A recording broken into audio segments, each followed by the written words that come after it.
You all got to see a scenario that was very realistic, very disturbing, very true to what's happening in reality. And today is also a truth that is happening in reality, that because of every 15 minutes, somebody is dying of an alcohol-related car crash or text messaging or falling asleep at the wheel, whatever it might be. This is a reality. So this is our the conclusion of our program is today. Hopefully you will take it seriously. Hopefully you will give us the utmost respect, just like you did yesterday. Everybody did a fabulous job. So silence your cell phones.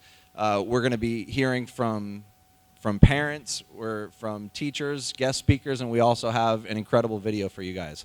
So without further ado, I will introduce Officer Parsons, who is in charge of this.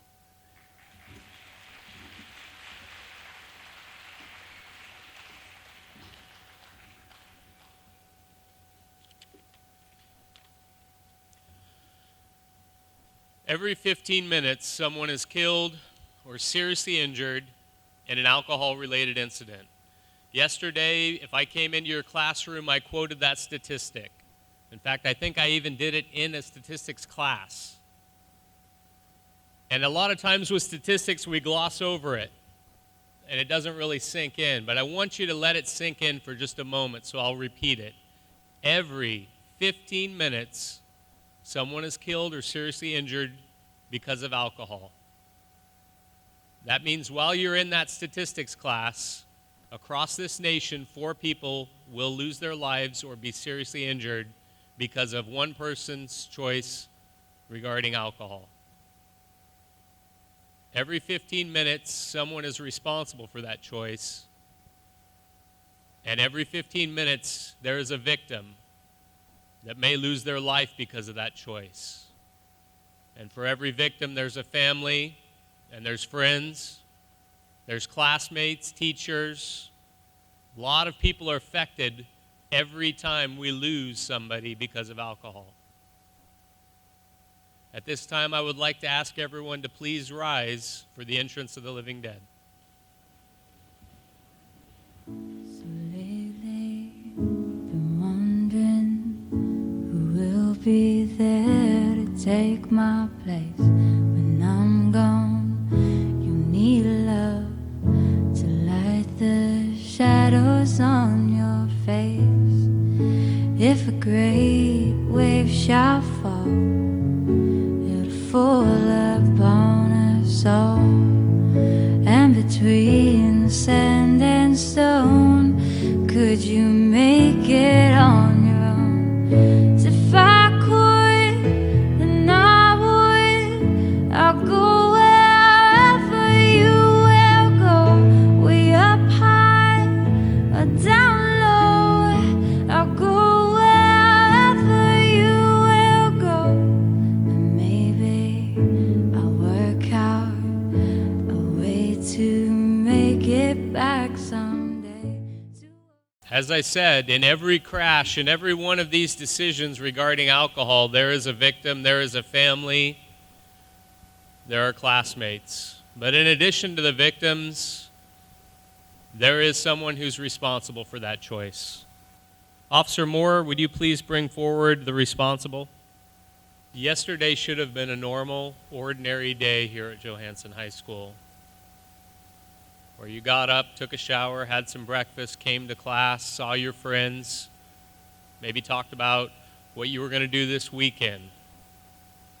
Yesterday, every 15 minutes, one of your classmates died because of alcohol. Every 15 minutes, we put up a new tombstone in the grass area in the courtyard, representing that every 15 minutes, a life is lost because of a choice that's made. Yesterday, we had a crash in front of our school there on Norseman. In that crash, one person survived, but their life was changed forever because of what she witnessed. In that crash, 3 lives were lost, or 2 lives were lost. 1 life was changed forever because of the injuries sustained. And obviously for our accused, his life will never be the same either. Yesterday should have been a normal, ordinary day, because none of us ever thinks it will happen to us. Unfortunately, it does. But for a lot better look at everything that transpired yesterday with our crash and with what went on here, we've prepared a video for you to give you a little better insight.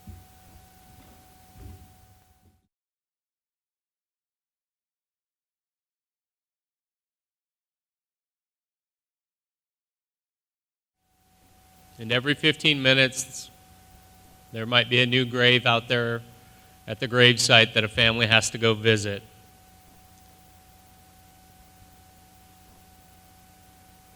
What would be your last words you would speak to your parent if you knew today was going to be your last day here?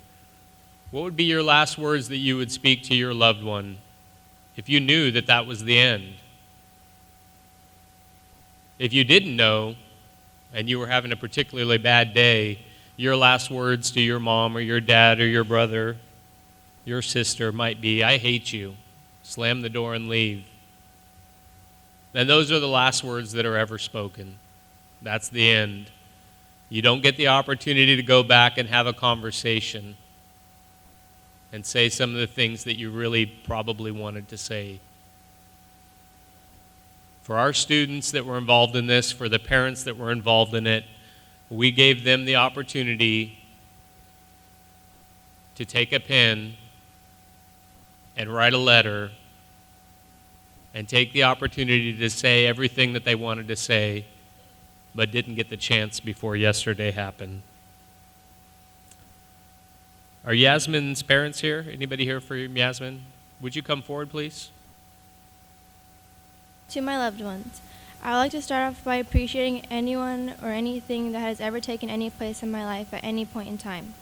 I cherish every single moment I've ever had while breathing. Of course, at times, it doesn't always seem like it at that exact moment, but I really do. I am blessed for everything that has happened to me throughout my 16 years. Good or bad, I have been taught many great life lessons. I make mistakes and end up regretting them later, but who doesn't? It's only human. I'm glad that as I've been getting older, I'm starting to realize the importance of things, and that your life can be taken at the blink of an eye. Nothing lasts forever or as long as you think they may. Take nothing for granted. Being in this program has helped me a lot. It has had a big impact on my life. Thank you to everyone that has participated in it. I hope all of you took this serious as I did, because I never want to see any of you in this position. I would like to give a huge thanks to anyone that is in my life till this day and has still stuck by my side. I may be hard to handle, but worth it. Remember me for who I was, not who I ended up as in this tragedy. At the end of the day, you need to realize that in this short or possibly long lifetime, there is no time to waste on holding grudges, staying mad or sad, regretting what could have been, what should have been. Live for today, ready for tomorrow. Expect the unexpected, but never forget your worth. Everyone has a meaning. As I am reading this, I want you all to know that you've all touched my heart and that I've learned to love you. XOXO, Yasmin Ajana Kasuchi, March 25th, 1999 to November 5th, 2015.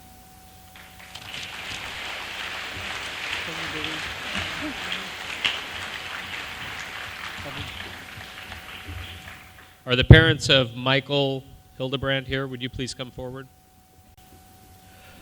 Mom, before I continue speaking, I want you to know I didn't ask for this.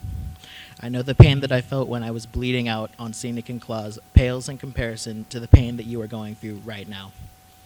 I wish I were there to hold you, to tell you that it's okay, to tell you that you don't need to cry anymore, because I'm here with you. But I'm not there. Right now, my body is sitting in a cold room somewhere, and I can't get out of this. I don't want to die, Mom. I am so incredibly sorry for this. When I was hit, I remember my only thoughts were how disappointed in me you would be if you never knew I was innocent. I was hit by a drunk driver leaving jazz band one day. I was so scared I would never get to see you again. I mean, you've always regarded me as your baby boy, and I wish I could see your smile just one more time. I know that smile is gone. The glow you once filled our house with has faded along with my breathing. More so, I wish you could see my smile one last time. You've loved watching me smile ever since you showed me what a camera was. I'd say cheese no matter if the camera was in use or not, and you always told me my eyes smiled along with me. I can't even begin to express how thankful I am for you, for giving me the life that I had, and so much more. I appreciate everything that you have ever done for me, and even though we used to butt heads as much as we did, I would give anything to hear your beautiful voice one last time. I didn't even get the chance to see you in my final moments. And had I known that morning on November 5th, 2015, that was the last time I would ever get to see you, I would have hugged you and told you that no matter what happens, I will always love you more than any other person on this earth, always and forever. Thank you, Mom. You mean everything to me, and I know you did the best you could. I know that you are inconsolable right now, but if you can't find any other way to calm yourself at this time, at least find comfort in the fact that I remember that night in October 2006 when you said, "Dad isn't coming home," and that now I realize he didn't have to come home for me to see him again. I am with him now, so don't worry for me anymore. I haven't lost my guardian. In fact, you've gained one. I will watch over you. The roles may have switched and my body may be stiff, but the care you have given to me over the years will never fade. You can't change the past, and if you could, I wouldn't be dead before you right now. I would never put you through this if I had the choice, because I love you. Finally, to everyone I have ever known, even those I hadn't talked to since we were toddlers, please don't be sad. Remember who I was, and turn your remembrance into a good feeling. This goes for everyone, from my best friends to the end, like Carissa Correa, Eli Hunt, and Haley Pierce, to those I can claim I once talked to with and still see around school on occasions, such as Patrick Pecas and Stefan Darlene. You are not forgotten. The time has come for me to go, for these pages couldn't tell the story quite how I want it, even if they held 1 billion words. Mom, whenever you miss me, play the music I used to write, and I will be there within it, flowing through the room. I may be gone from Earth, but I will never be gone in my notes. I love you, Mom. I love all of the people I have ever met. Those that I never got the chance to meet, I apologize. Now, though the keys stop moving, the cord continues to ring. Goodbye, everyone. Goodbye, Mom. With love, Michael Hildebrandt, December 28th, 1997, November 5th, 2015.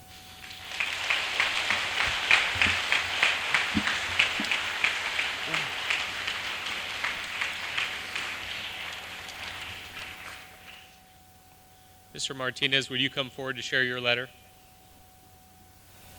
Mijo, I've always told you how much I love you, but in reality, it was never enough. I wish I could tell you just one more time and give you one more hug. I can't imagine a day without hearing you, seeing you, even arguing with you, because you were always right. On September 22nd of 99, you made me the happiest person in the world. Holding you for the first time, I was the proudest dad.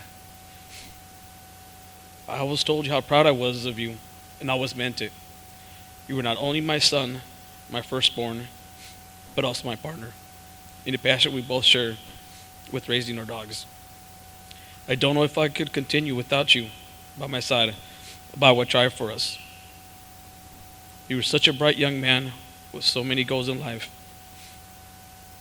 And I was so looking forward to you to walk the stage of all your accomplishments in high school and college.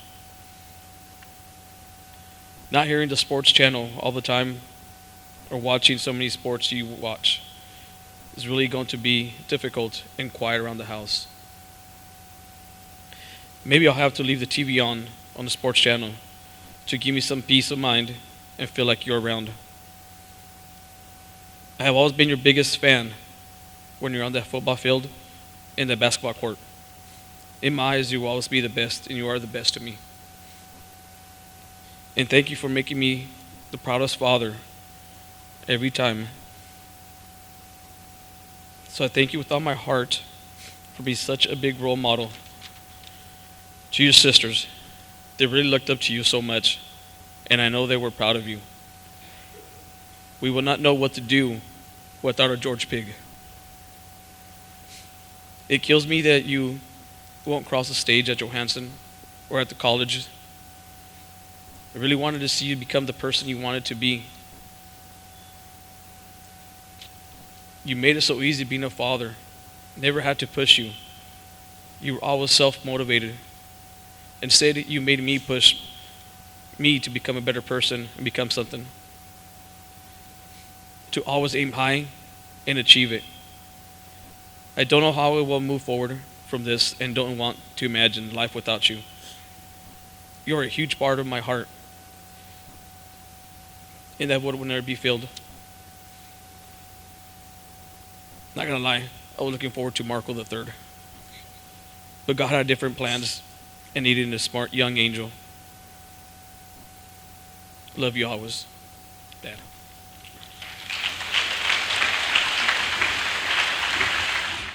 Mr. and Mrs. Alberon, would you come forward to share your letter? I could always count on you, and I'm going to miss you every day of my life.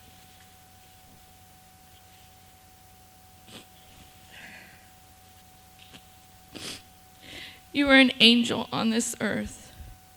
You are an example to your younger sisters, cousins, and all of your friends. I know it was hard for you at times, but you always held your head up high and kept your faith strong to get through anything. I know you are an angel in heaven now with Papa Turo and your great-grandparents. This is only a goodbye for now.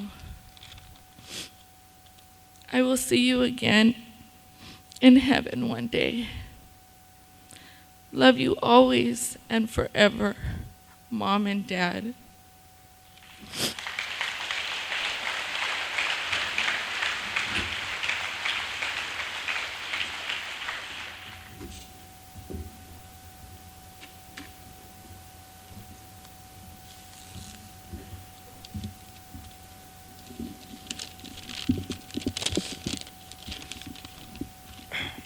Good morning. Good morning.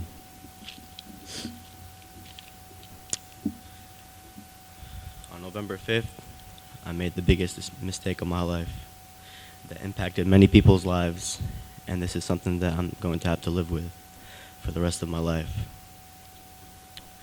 I am truly sorry for the families of Marco Martinez, Yasmin Kasuchi, Shaquin Hoskin, and Lorena Lopez. I didn't know my stupidity would cause such fatal death and injuries. God does everything for a reason, and sometimes you ask God what those reasons are, but we will never know until the next life. I am not a bad person. I just made a bad decision, and now it will sadly define me for the rest of my life. To my parents, you raised me better than this, and I'm sorry for letting you down. I hope you forgive me, and I love you. Thank you.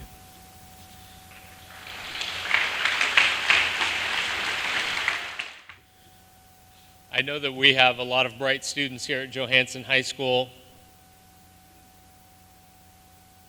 I'm sure you guys have all figured out by now that this isn't real. And that shortly, all of these teenagers are going to be reunited with you, their friends. They're going to be reunited with their parents. But unfortunately, in the time that we've been here already, there's 4 more victims. There's 4 more people that are responsible. There's 4 more people that live out this nightmare for real. Too many people have real-life experience in the nightmare that is every 15 minutes.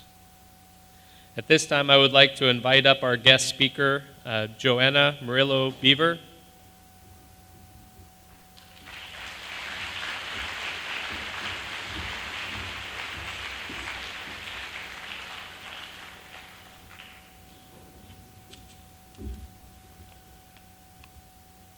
Hello, everyone.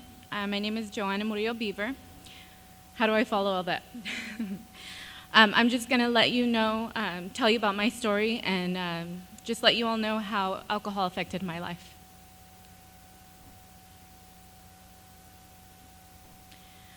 When I was growing up, I was always involved in cheerleading. I cheered at Pop Warner. I cheered throughout junior high and in high school. I came to school here at Johansen.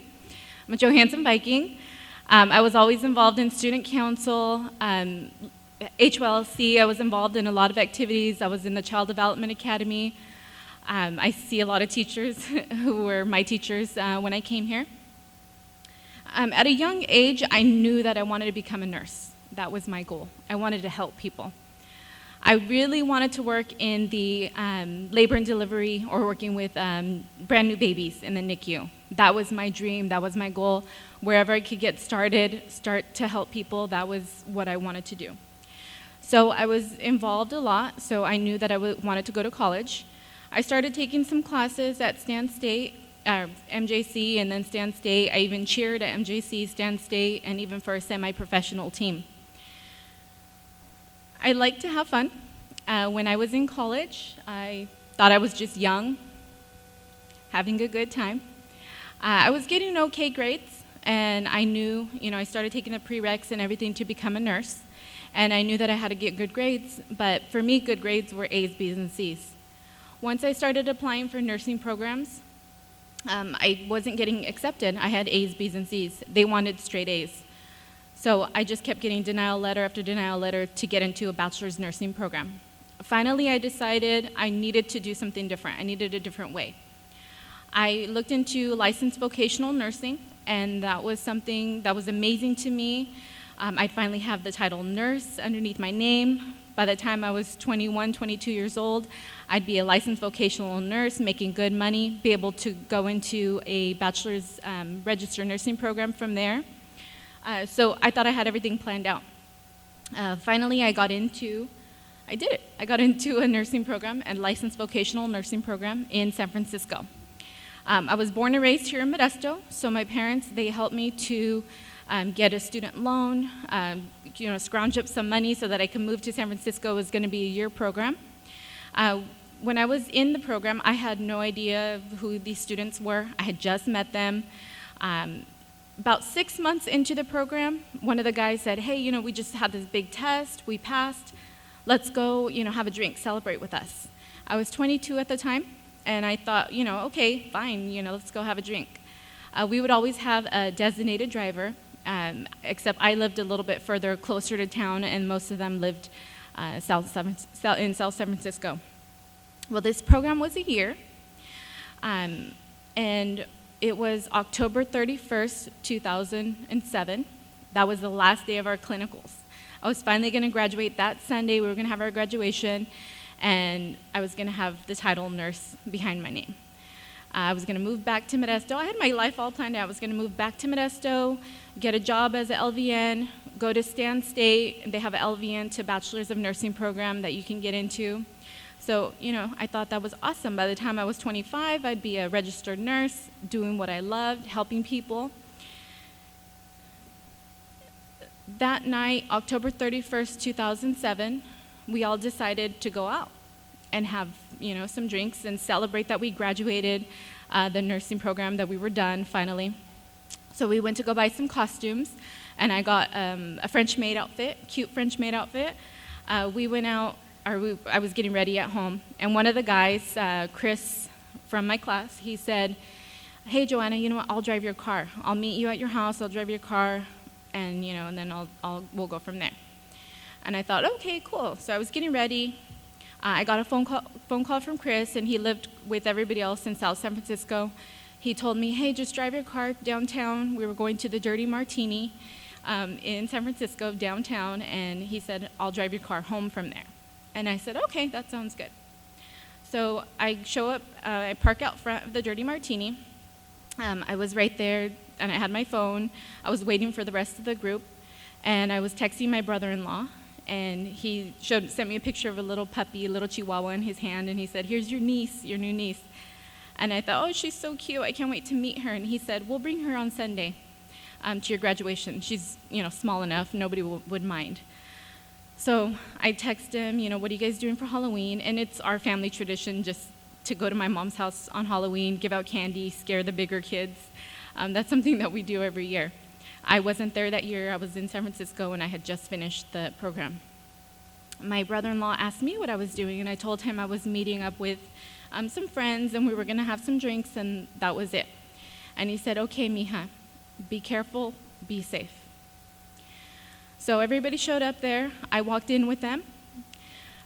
We had several drinks. The guys that we were with kept buying us drinks. I remember taking a bunch of pictures that night, and then the last thing that I remember there is standing next to a guy who was dressed as Elvis, buying me a drink there at the bar.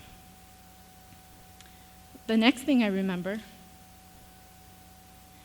is being in the back of an ambulance, screaming in pain, crying, hearing sirens every which way, hearing people screaming, hearing police officers look at me and say, what did you do? What happened? Asking me if I remember anything, and I just get flashes from there. I was so drunk, I don't remember what happened.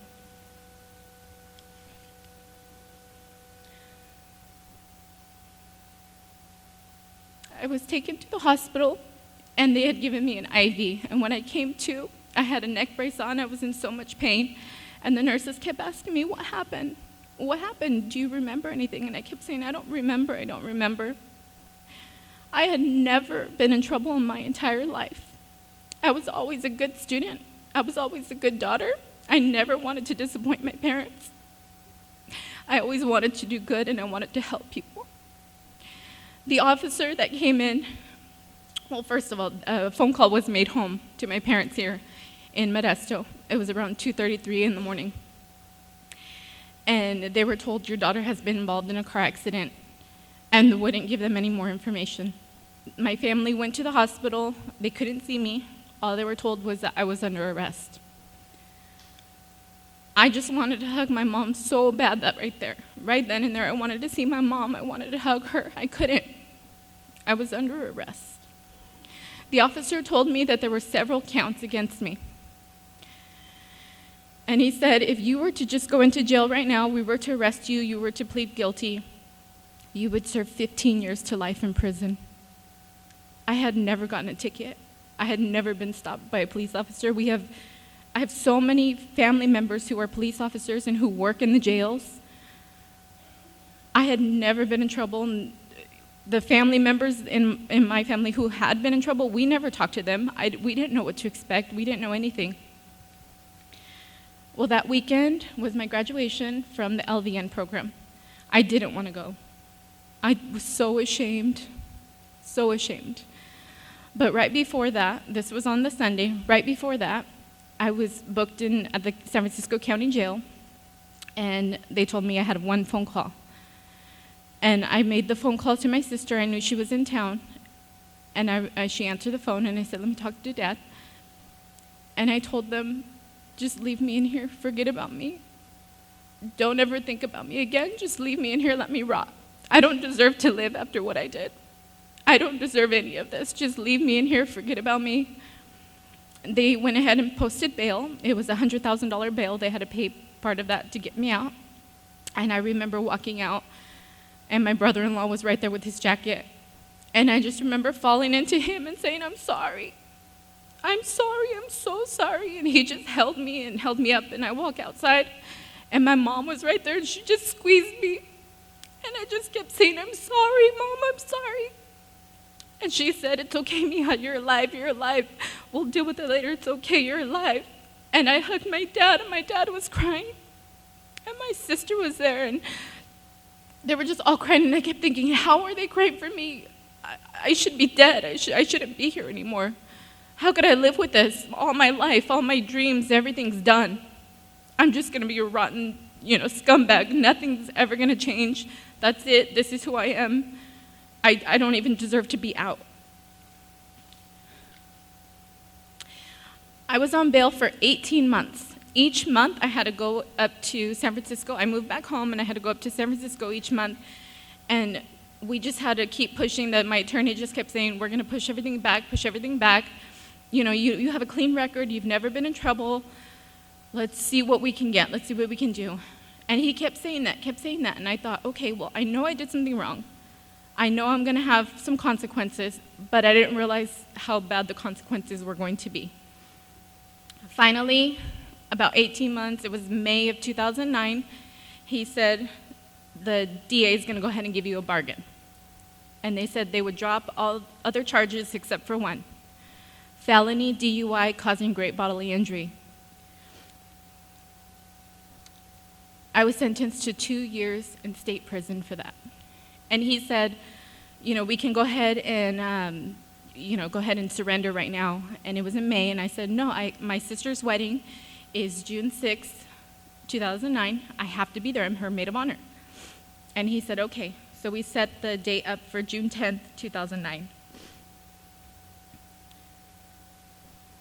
For my sister's wedding, we had family fly in from all over the state, and I was able to tell them, you know, what was going on. I had to go to prison, and a lot of family thought, you know, we thought you were done with this case. We thought it was over. It's almost 2 years.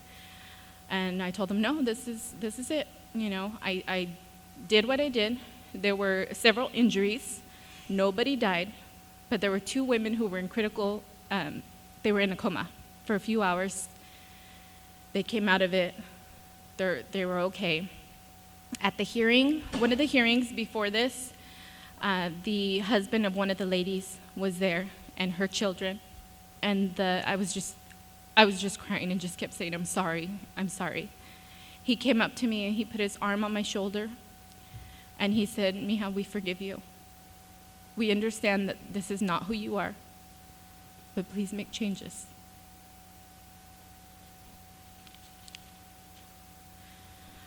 When my family heard about this, some of them wanted to get together, and we went out to San Francisco County Jail on June 10th, 2009.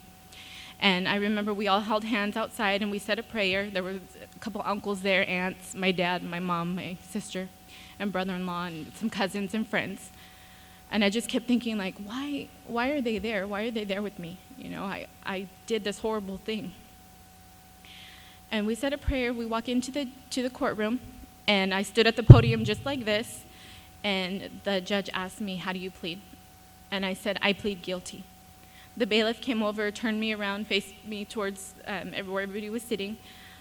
They handcuffed me, and I was looking down. I was just crying, and I look up, and I see my uncles crying. I see my aunts crying. I see my dad crying, my mom crying, my sisters. I see everybody crying for me. And all for what? For something that happened almost 2 years ago? I see this isn't real or anything, but the way that he's with the chain around the waist, handcuffs to the chain, and the ankles chained like that. When I was in San Francisco County Jail for a couple weeks, and then I was transferred to Valley State Prison for Women. That was one of the worst days of my life. I was chained just like that. I felt like an animal. There were 3 of us going together, and we had to all be chained together. And I felt like a cow, like they were hurting us all together. What was even worse was when we got to Valley State Prison for Women, they told us you were no longer whatever the name that your parents gave you. You were no longer that. If somebody needed to get a hold of you, they would call this number. My new name, the way that people would refer to me, was now X37254. When I was in prison, there were a lot of bad things that I saw. I had never been in a fight in my life. I had never been in trouble. I was trying to follow the rules, follow everything, just stay under the radar. But, I didn't bring it up here. One person, when I first got in there, said, carry your mug, your cup, all the time and get a good grip on it. Just in case somebody tries to come and jump you, that's your weapon. A weapon, a cup? There were so many times that I saw people, just mean people, just beat some random person up. For what? For nothing. Or because they wanted their goods, whatever they had. There were a lot of mean things that I saw when I was in prison. When I was there, I did a lot of thinking, And I just felt so horrible for everything that I did, for the accident. I did drink a lot when I drank. I did. I do admit to that. But it wasn't who I am. And I didn't mean to just say, just go out that one night and say, hey, I'm going to hurt some people and injure some people today. I didn't think anything like that could happen to me. Just as the judge said on there, when you're young, you think you're invincible, that nothing could ever happen to you. That's what I thought. I was a good student, getting good grades, a good kid, doing really well for myself. I never thought any of that could happen to me. When I was in prison, I couldn't make any phone calls for the first month or so. All I had was a little piece of paper and a pencil. I was able to write home. Finally, towards the end of the year, I was told I would only have to serve 1 year for good behavior. I was able to work as the greens, which meant that I was able to leave the prison each day and work for Caltrans, picking up trash on the side of the road. Every time we'd come back in, there were 6 of us, girls who were in prison. Once we got back to the prison, we had to take all our clothes off, completely naked, in front of 6 girls who I had no idea who they were. We had to shake our hair out, squat and cough, turn around, spread open every hole that you have so that they can look through with a mirror. Make sure that you weren't smuggling anything in. I felt violated every time that I did that. And all for what? For just the accident, for that night, just trying to have fun. When I was in prison, one of the most memorable things that happened to me while I was there was I got a visit. It was around January from my family, and they were playing Scrabble, and I was like, well, we don't play Scrabble. What are you guys doing? They had it set up, and it said, you're going to meet Aunt. And I thought, oh my gosh, how exciting. My brother-in-law and sister, they'd just gotten married in June. They planned out a pregnancy so that by the time I get home, I can help them with the delivery and labor and everything. It was 2 weeks before I was released. I had a date night with a friend on Thursday nights, so I made a phone call home. And he said, Mija, or he told me, don't worry, but just want to let you know that Vicky went to the hospital.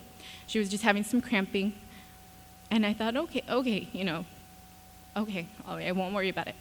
Well, the next day I just had a really weird feeling. So I called home, and my dad, he would come visit me every weekend. He'd be there. And I called him, and he said, Mija, I'll visit you tomorrow. I'll come see you tomorrow. And I said, Dad, what's up with Vicky? What's going on? And he said, I'll come see you tomorrow. And I was like, Dad, tell me what's going on. And he said, well, she was about 20 weeks pregnant. She had a miscarriage. She had to deliver the baby, and we got to hold the baby.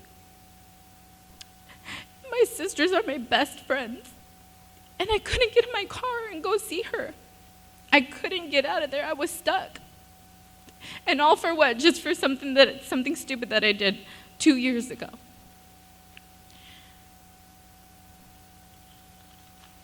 I was released on June 13th, 2010. That was one of the happiest days of my life to get out of that place. I did the crime, I did the time, but I still felt so horrible for what I did, and I didn't believe that I was a good person. I didn't believe that what I did was an accident. Finally, over time, it settled in that that's not me. That's not who I am. I made a mistake. I've learned from it. I don't drink anymore. I don't want to drink. I don't want to go through this ever again. My family has been so supportive, and I just keep thinking, why? How could they be so supportive like this? But now that I have 2 daughters of my own, I understand a little bit. I didn't let that stop me from anything. I just kept going. I finished my associate's degree. I had a couple classes to do, so I finished my associate's degree. I recently got my bachelor's degree in health science. Finally, the LVN board gave me my license. I had to show proof that I had changed my life. I had to get letters of recommendation. I had to put a lot of work into it because I had to prove to them that I still wanted to become a nurse. That was still my dream. That was still my goal. I'm eventually going to keep going and get my second bachelor's degree in nursing. But if I never get to work as a registered nurse, I know why. And I'm okay with it. But right now, I work as an LVN, licensed vocational nurse for Modesto City Schools. I work at Bayer right now. I just want you guys to know that, well, first off, there was a professor who told me one thing, or told us something every time that we showed up to class. He said there are two things that could never be taken away from you: your experiences and your education. I take that to heart because nobody could ever take away what I went through. Nobody could ever take away my education. People could talk all they want. They could say anything they want about me, but they can never take those two things away from me. And I want you guys to know that when you make a decision, when you make a choice, it doesn't just affect you. It affects everyone around you. All my friends, my family, the people who were injured, their friends, their family, everyone. It affects everyone. I just want you to think about your decisions, think about your choices. Don't be dumb. Don't be like me. Don't go through what I went through. I just hurt so many people. But if you're not aware of things, if you don't make good decisions, don't think that it can't happen to you, because it could happen to you. Thank you. So every 15 minutes, someone is killed or seriously injured in an alcohol-related incident. Another statistic.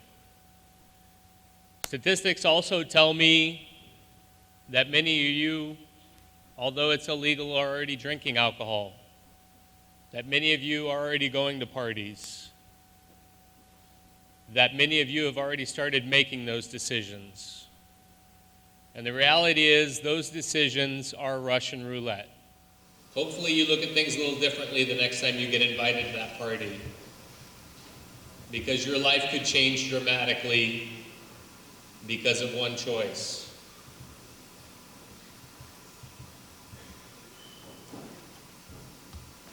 Officer Moore, could you have George stand up? There's also one person that we need to single out and thank, because he took on the role of the bad guy, he took on the role of the villain. So I would like a round of applause for George.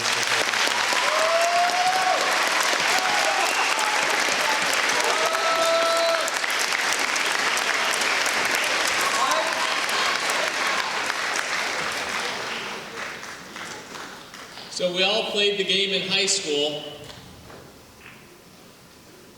Your parents are here, we're here, your school's here, your speakers are here. Well, tag, you're it. Because if you go out there and make the choice, and you run into me on the side of the road, or Officer Moore, or Officer Boyle, and you were behind the wheel and you were drunk, and you hurt or killed somebody, then we went through this all for a waste of time. We won't be your friend then. We're your friend today. We're here to help you. We're here to teach you. So once again, tag, you're it. It's your choice now. Your parents can't live your life. Your teachers can't live your life. We can't live your life. That's your job. But hopefully we've given you a little bit to equip you for that. So with that, I would like to ask everyone to please rise for the departure of the living dead.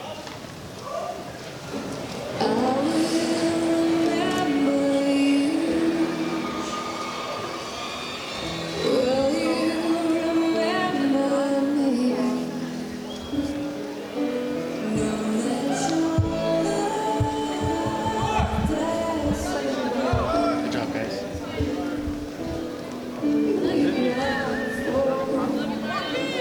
Ladies and gentlemen, once again, thank you for being a respectful audience. I'll ask the parents who are a part of this too. Kids, why don't you give them a round of applause for having to deal with this for a while.